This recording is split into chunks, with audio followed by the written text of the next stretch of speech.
नमस्कार दोस्तों, आप सबका स्वागत है क्रॉप प्रोडक्शन टेक्नोलॉजी सीरीज। और ये है एपिसोड नंबर 2। टॉपिक होगा फर्टिलाइजर के ऊपर। आज हमारे साथ उपस्थित है आर माधवन। वो एक इंजीनियर है और एग्री एक्सपर्ट भी है। आइए जानने की कोशिश करेंगे खेत में कितने फर्टिलाइजर इस्तेमाल करना है और कौन से फर्टिलाइजर में कितना न्यूट्रिशन होता है, कम इस्तेमाल करने से क्या होगा और कितना फर्टिलाइजर कौन से टाइम में कैसे इस्तेमाल करना, इन सब की जानकारी लेने की कोशिश आज करेंगे। नमस्कार Madhavan sir, over to you. नमस्कार, मैं बहुत खुश हूँ एपिसोड 2 पर आने के साथ। आज हम खाद के बारे में बात करेंगे। खाद पौधे का भोजन होता है, इस तरह हमें इसे समझना होगा। पौधे को प्रदर्शन के लिए खाना पड़ता है, तो किसी भी प्राणी को अनुकूल प्रदर्शन के लिए संतुलित आहार चाहिए। तो यहाँ मिट्टी जो है वो माध्यम का या प्लेट का किरदार निभाएगी, जिस पर पोषक तत्व डाले जाते हैं, जिस पर फसल के प्रदर्शन के लिए तत्व डाले जाते हैं। हर्षवर्धन जी से अनुरोध करूंगा कि वो मुझे कुछ समय के लिए चार्ट दिखाएं।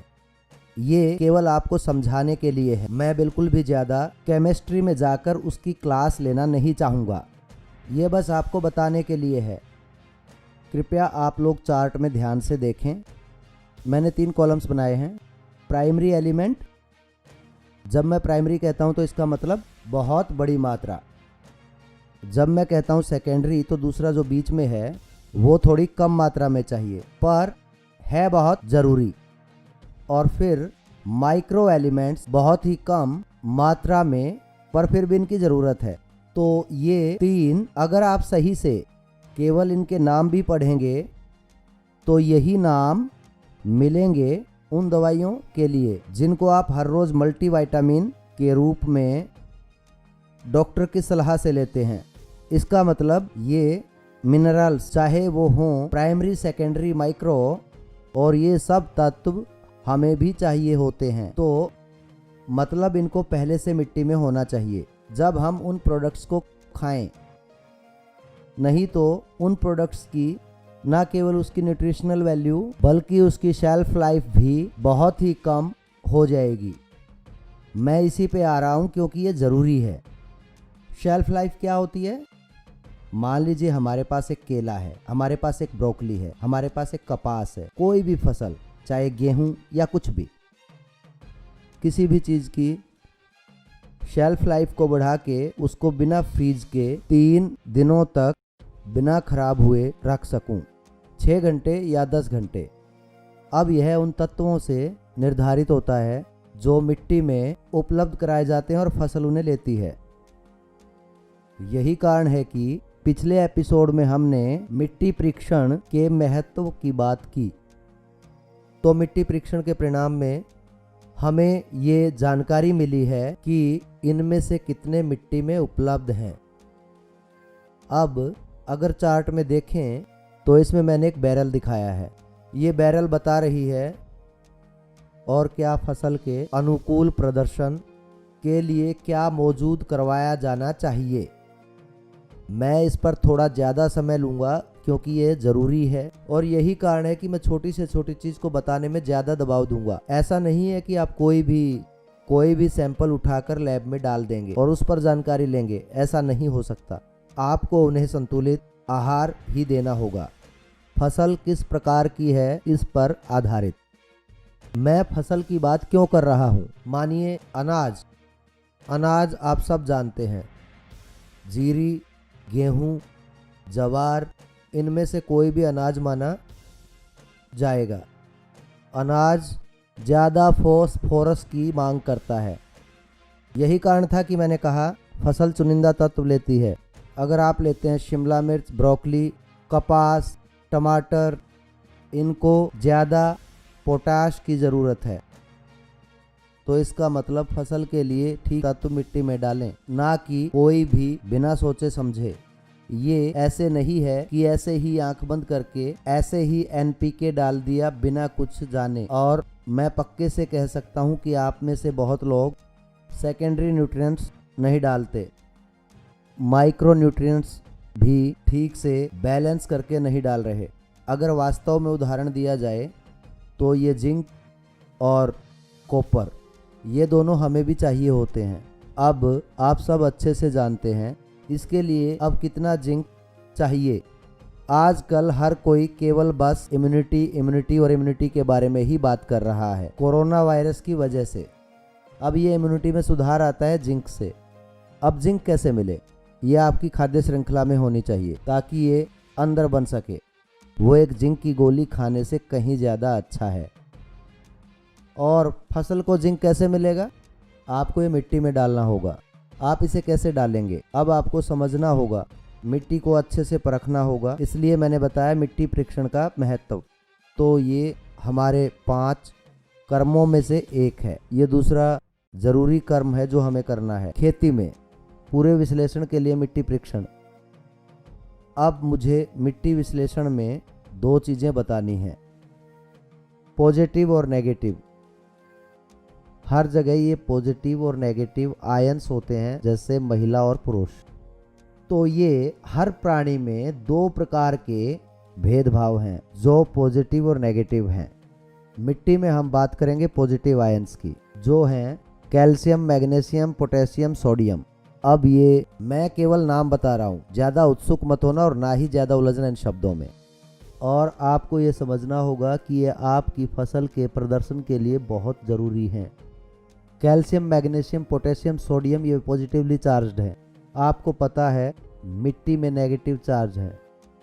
नेगेटिव चार्ज मतलब एक जैसे फोर्स एक दूसरे से अलग करते हैं और अलग फोर्स आकर्षित, जैसे महिला और पुरुष आकर्षित, महिला और महिला लड़ाई, पुरुष पुरुष लड़ाई। ये एनर्जी का कानून है, ठीक है। ये साधारण है और हम सब जानते हैं। लड़की आप पर हंसे तो आप खुश होते हैं, और अगर कोई दूसरा आदमी आए तो आपको गुस्सा आता है। तो मिट्टी भी ऐसे ही है। आपको समझना होगा नेगेटिव और पॉजिटिव। मिट्टी में नेगेटिव चार्ज है तो ये पॉजिटिवली चार्ज्ड नेगेटिवली चार्ज्ड मिट्टी पर हमला करता है। इस नेगेटिवली चार्ज्ड मिट्टी को क्ले पार्टिकल्स कहते हैं। यही है जो हम मिट्टी परीक्षण में निर्धारित करते हैं, कितने प्रतिशत ये मिट्टी संभाल सकती है। देखो, बहुत ज़रूरी है कि मैं कितना ले सकता हूँ। मेरे ब्लड टेस्ट में अगर आप मुझे देखें, ब्लड टेस्ट वाले डॉक्टर मेरे को कहेंगे कि आप केवल बहुत सारा फैट या बहुत, डॉक्टर बताएंगे कि ये मत खाओ और अच्छा प्रोटीन लो और भी बहुत कुछ। बिल्कुल ऐसे ही मिट्टी में भी क्षमता होती है कुछ तत्वों को संभालने की। ओके, अब ये हैं नेगेटिवली चार्ज्ड आयंस। जब हम पॉजिटिव की बात करते हैं तो नेगेटिव भी होगा। जैसे आप नेगेटिव आयंस ले लीजिए, वो दूर होते हैं, जैसे अमोनिया, यूरिया, बोरोन, ये सब चीज़ें नेगेटिवली चार्ज्ड हैं। मतलब नेगेटिव रिपेल मतलब वो मिट्टी में नहीं रहते। दूसरे शब्दों में हम उनका स्तर नहीं बना पाते। देखो, आपको कुछ तत्व मिट्टी में फसल के खाने के लिए छोड़ने होंगे, पर वो मिट्टी से दूर जा रहे हैं क्योंकि नेगेटिव को दूर करता है, तो दूर चले जाते हैं, रुकते नहीं हैं। मतलब हमें हर साल थोड़ा थोड़ा करके डालना होगा, जैसे जैसे फसल इनको लेगी। इसे कहते हैं अमोनिया, यूरिया, ये चीज़ें, सल्फर, ये सब नेगेटिव हैं और मिट्टी भी नेगेटिव है। रिपेल मतलब इसको दूर करना, मतलब धक्का मारना, तो वो चलते रहते हैं। कृपया थोड़ा समझे, मैं आपको कंफ्यूज नहीं कर रहा हूँ, सही बता रहा हूँ। इसको आपके लिए बहुत सिंपल रखा है। जब वो रिपेल करते हैं तो ऐसा हो सकता है कि ज़्यादा मात्रा में बारिश इन तत्वों को अपने साथ ही बहाकर बहुत दूर ले जाती है। वहीं पर कैल्शियम, मैग्नीशियम और पोटेशियम के पॉजिटिवली चार्ज आयंस को जमा करके रख सकते हैं। मतलब आप उन्हें डालते रहें तो वो दूर नहीं जाएंगे, वो मिट्टी से जुड़ सकते हैं क्योंकि मिट्टी नेगेटिवली चार्ज्ड है और वो पॉजिटिव। अलग अलग फोर्स पास बुलाते हैं और उनको बांधकर वहीं पर रखते हैं और उस पॉइंट पर आपको पचाना होगा। हम लौटेंगे मिट्टी के ऑर्गेनिक मेथड पर। अब हर कोई बात करता है ऑर्गेनिक। अच्छा है, ऑर्गेनिक मैटर पोषक तत्वों से भरपूर सामग्री नहीं है। ये कहकर ये जरूरी तत्व हैं और बहुत ज़रूरी मिट्टी का संशोधन है। देखो, मैं नहीं कह सकता कि हमारे खाने में चावल गलत है या गेहूं गलत है। हमें वो चाहिए, पर निर्धारित मात्रा में, थोक में, पर ज़्यादा नहीं। अंत में आपको डायबिटीज़ या कोई और बीमारी हो जाएगी, हम नहीं जानते, पर बहुत ज़्यादा अच्छा नहीं है। ऐसे ही ऑर्गेनिक मैटर को हम इसलिए डाल रहे हैं ताकि वो पानी और पोषक तत्व को संभालें, मतलब वो मिट्टी के नेगेटिव चार्ज वाले हिस्से का काम कर रहे हैं। मिट्टी परीक्षण करके ही आप समझ पाएंगे कि क्या मिट्टी में पर्याप्त क्ले है, वरना मुझे ज़्यादा ऑर्गेनिक मैटर मिलाना होगा कि वो क्ले बन सके, क्योंकि मुझे कोई चाहिए होगा जो वहाँ रहकर पोषक तत्वों पर पकड़ बनाए रखे ताकि फसल उन्हें खा सके। तो ऑर्गेनिक मैटर संशोधन का काम करता है, पोषक तत्वों और पानी को पकड़े रखने में, किसी और काम के लिए नहीं, पर यह बहुत ज़रूरी काम है। दुर्भाग्यवश हम सब सोचते हैं कि ऑर्गेनिक मैटर में बहुत सारे पोषक तत्व हैं। मैं थोड़ा सा उस पर भी बताऊंगा, लेकिन बहुत ज़्यादा नहीं।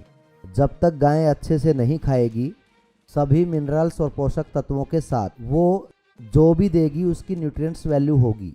याद रखें, गाय आपकी खाद की फैक्ट्री नहीं है। गाय एक प्राणी, एक जानवर है जो जीना चाहती है, तो ये खाती है जो भी आप देते हैं। ज़्यादातर गायें कुपोषित रखी जाती हैं, उन्हें अच्छे से खाना नहीं मिलता, तो जो भी मिलता है वो उसे खा लेती हैं। तो जो भी वो खाती हैं तो वो उसे खुद के उपापाच्य के लिए इस्तेमाल करती हैं, मतलब आधे पोषक तत्व पहले ही जा चुके हैं और बचे हुए दूध या बछड़े के लिए हैं, और बचा हुआ गोबर के रूप में फेंक दिया जाता है। आप गोबर से इतना पोषक होने की उम्मीद कैसे कर सकते हैं कि आपको अच्छी फसल मिले? ये बस इतना ही काम कर सकता है कि मिट्टी में डलकर कुछ हद तक पोषक तत्वों और पानी को पकड़े रखे, और ये आपकी मिट्टी को संतुलित करने के लिए ज़रूरी है। अब आगे बढ़ते हैं। हमने बात की थी मोबाइल और इमोबाइल की। मिट्टी पॉजिटिव और नेगेटिव को पकड़े हुए है और दूसरा रिपेल कर रहा है। ये जो रिपेल कर रहा है, हमारे लिए इसे पानी में बहाना बहुत ही आसान है।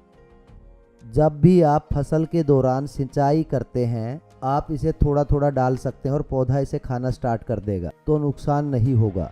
मतलब थोक में जो नाइट्रोजन खेतों में डाली जाती है, वो असल में नुकसान है पौधे के उस खाने का, और नदी तालाबों में कचरा फैलाना। असल में क्या करना है कि हम उसे फसल के दौरान थोड़ा थोड़ा डालेंगे ताकि वो पूरी तरह अवशोषित और अच्छी फसल बन के सामने आए, बजाय कि इसे थोक में डालें।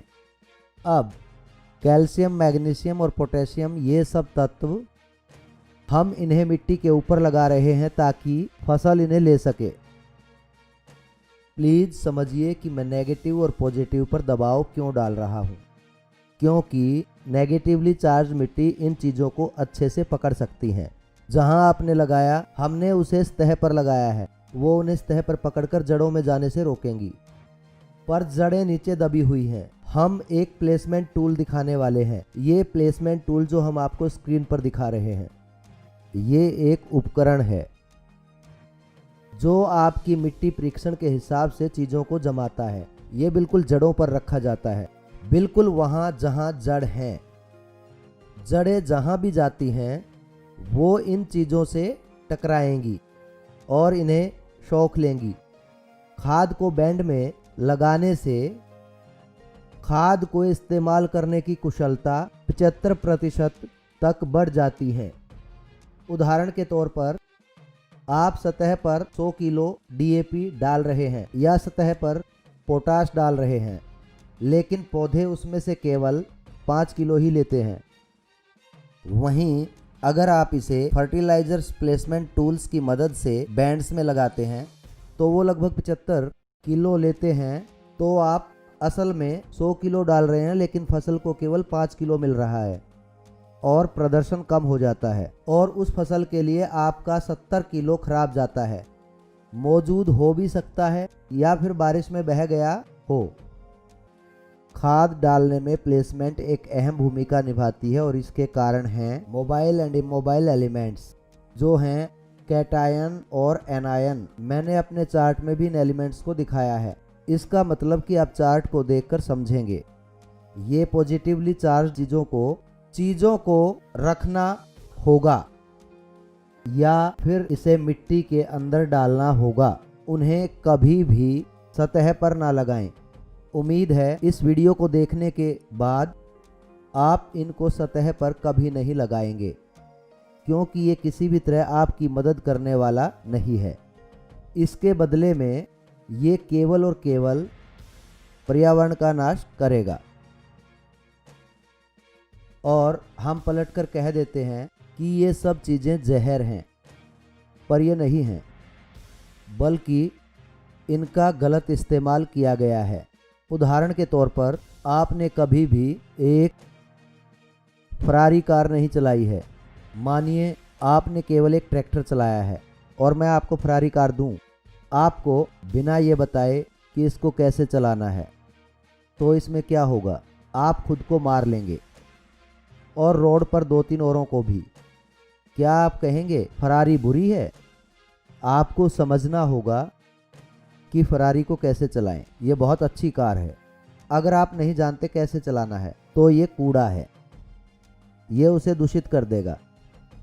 ऐसे ही ये मिट्टी का संशोधन पौधे का खाना है। आपको समझना होगा कि पौधे के कुशल प्रदर्शन के लिए उसे खाना कैसे दें। मैं इसे इस तरीके से ख़त्म करूंगा। ताकतवर, स्वस्थ और सबसे ज़्यादा पोषक फसल मिट्टी में उगाई जाती हैं, जहां मिट्टी में वो सभी 13+ तत्व हैं जो मैंने चार्ट में दिखाए थे, बहुत ही अच्छे और संतुलित तरीके से हर एक फसल के लिए। आप अनियमित नहीं कर सकते, याद रखें। एक गांव या फिर एक फिरके का मिट्टी परीक्षण एक विश्लेषण को नहीं संभाल सकता, बिल्कुल नहीं। उदाहरण के तौर पर आप अपनी फैमिली में एक ब्लड टेस्ट लें और परिवार में 6 आदमी हैं। क्या ये सही होगा परिवार में एक का सैंपल लें और सबको वही दवाइयाँ दें, क्योंकि सब एक ही परिवार से हैं? कभी नहीं। कोई भी, चाहे बाप और बेटा ही क्यों ना हो, उनमें अंतर रहेगा। हर एक का अलग टेस्ट लेना होगा। इसी तरह इस पूरे विश्लेषण के लिए आपको मिट्टी के अलग अलग नमूने लेने होंगे और कुशल प्रदर्शन के लिए संतुलित करना होगा। उदाहरण के तौर पर अगर कैल्शियम ज़्यादा है तो उस जगह की मिट्टी ढीली रहेगी। अगर मैग्नीशियम अधिक है तो ये टाइट होगी। अब मैं ऑक्सीजन और हवा पर कुछ कहूँगा। इसको विस्तार से बाद में आपको सिंचाई वाले भाग में बताऊंगा, क्योंकि सिंचाई में भी इसकी ज़रूरत है। ऑक्सीजन और हवा मिट्टी के लिए भी बहुत ज़रूरी हैं। ऑक्सीजन और हवा भी बहुत ज़रूरी तत्व हैं फसल के प्रदर्शन के लिए। मिट्टी की ज़्यादा, कैल्शियम में ज़्यादा ऑक्सीजन होगी, आसानी से ड्रेन हो जाएगा। ये ऑर्गेनिक मैटर के एरोबिक ब्रेकडाउन को बढ़ावा देगा, ज़्यादा एरोबिक ब्रेकडाउन को बढ़ावा देगा। मैं मुश्किल शब्द यूज नहीं कर रहा, उम्मीद है आप समझेंगे। आपको कुछ बेसिक चीज़ें समझनी होंगी। ज़्यादा गहराई में जाकर अपने आप को कंफ्यूज मत करिएगा प्लीज़। मैं समझाना चाहता हूँ कि हवा चाहिए होती है, मतलब फसल के लिए ऑक्सीजन चाहिए। क्यों? बस जड़ों पर ऑक्सीजन होना ज़रूरी होता है, तभी वो खाना खा पाएंगी। आप इसे ऐसे समझें, ऑक्सीजन के बिना खाना होते हुए भी नहीं खा पाएंगे। मतलब ऑक्सीजन को वहाँ उपलब्ध कराना होगा। कैसे करेंगे? मिट्टी झरझरी करनी होगी। झरझराहट, इसे झरझराहट कहते हैं। मतलब बह सकता है एक सुंदर आकृति की तरह। थोड़ा पीछे चलते हैं, पिछले एपिसोड में जहाँ थोड़ा बहुत ज़मीन की तैयारी के बारे में बताया था। कितना ज़रूरी है कि हमने ज़मीन की तैयारी की बात की थी और वो अब खाद के उपयोग में मदद कर रहा है। अगर आप चाहते हैं कि फसल आपका खाद खाए तो उसको आपको पर्याप्त ऑक्सीजन देना होगा। मतलब मिट्टी ज़्यादा झरझरी होगी।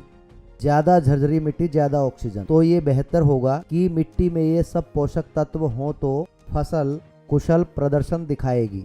मुझे मिट्टी पर कुछ और भी कहने की इजाज़त दें। मैं मिट्टी पर ज़्यादा दबाव इसलिए डाल रहा हूँ क्योंकि ज़मीन की तैयारी के बाद दूसरे सबसे ज़्यादा अंक मिले हैं मिट्टी संतुलन और विश्लेषण को। हम कहेंगे ज़मीन की तैयारी के दौरान जब आप मिट्टी इकट्ठा करते हैं, मिट्टी की गहराई जहां से आप मिट्टी को इकट्ठा करके उसको लैब में भेज रहे हैं, इसकी ज़रूरत हम जानते हैं क्योंकि पिछले एपिसोड में ये सब आपको विस्तार से समझा दिया गया था। ऐसे ही आपको समझना है कि जब आप इसको बैंड से लगाएंगे, जब आप इसको निर्धारित दूरी और मात्रा पर लगाएंगे, मिट्टी परीक्षण पर आधारित निर्धारित मात्रा फर्टिलाइजर प्लेसमेंट टूल द्वारा डाली जाती है। ऊपर नीचे चलने वाले हाइड्रोलिक सिस्टम ट्रैक्टर से जुड़ा है। ये एक नपातुला साधारण उपकरण है। मान लीजिए कि आपको 2.5 ग्राम पर फुट के हिसाब से लगाना होगा। मतलब आपको कुछ नहीं करना, सब कुछ मशीन अपने आप करेगी। आप बस ये सामान डालो और वह अपने आप जड़ों में चला जाएगा। जब आप मिट्टी या ज़मीन की तैयारी कर रहे हो तो इस पार्ट का खास ध्यान रखा जाता है और इसको बीज बोने से पहले भी वहीं इस्तेमाल किया जाता है। ये मटेरियल इमोबाइल है। अब आप जानते हैं कि कौन सी चीज़ इमोबाइल है। मिट्टी का विश्लेषण जो आपको लैब से मिला है उससे आप जानते हैं कि कितनी मात्रा में ये मौजूद है। ध्यान रहे कि कैल्शियम 65% होनी चाहिए हमारी तरह। हम लोग खुद कैल्शियम पर इतना निर्भर हैं कि ना मिले तो हम बेहोश हो जाएं। बिना कैल्शियम के हमारी हड्डियां सख्त नहीं रह सकती, वो लचीली हो जाती हैं और हम गिर जाते हैं। सीधे होने के लिए कैल्शियम ज़रूरी है। फसल को भी खड़े रहने के लिए कैल्शियम की ज़रूरत होती है, ना कि गिरने में। पौधों में कैल्शियम सेल के रूप में होती हैं, कैल्शियम पैक्टेट। तो अब वो तत्व जो मिट्टी से सोखे गए, आपको पक्का करना होगा कि वो एक स्तर और एक मात्रा में उपलब्ध हों। अब मैं मिट्टी पर आपसे कुछ सवाल जानना चाहूँगा। इसको मैं और अधिक नहीं खींचना चाहता। मुझे लगता है आज मुझे यहाँ रुकना चाहिए जब तक मुझे और सवाल नहीं मिलते। मुझे लगता है कि सब कंफ्यूज है, बहुत सारे सवाल होंगे। मैं मिट्टी विश्लेषण के साथ इसे छोड़ रहा हूँ। अब हम दूसरे एपिसोड में मिलेंगे जहां हम सिंचाई के बारे में बात करेंगे। इसके लिए बहुत धन्यवाद हर्ष। बहुत अच्छी और डिटेल जानकारी आज आपने दिया है फर्टिलाइजर टॉपिक के ऊपर। मैं यकीन के साथ कहना चाहूँगा कि बहुत सारे किसानों के मन में प्रश्न उठ रहे होंगे इस टॉपिक के ऊपर। तो सारे किसानों से मैं ये विनती करूंगा, आपके मन में कोई प्रश्न या सुझाव है तो इस वीडियो के नीचे कमेंट बॉक्स है, उस पर कमेंट करें और आने वाले शुक्रवार को हम इन सारे प्रश्नों के ऊपर एक स्पेशल एपिसोड रिलीज करेंगे, Q&A सेशन। और आने वाले नेक्स्ट एपिसोड में हम इरिगेशन टॉपिक के ऊपर बात करेंगे। इस वीडियो को देखने के लिए और शेयर करने के लिए बहुत धन्यवाद। और हाँ, आने वाले सारे एपिसोड को बिना मिस किए देखने के लिए बेल आइकन पे क्लिक करना ना भूलिएगा। धन्यवाद।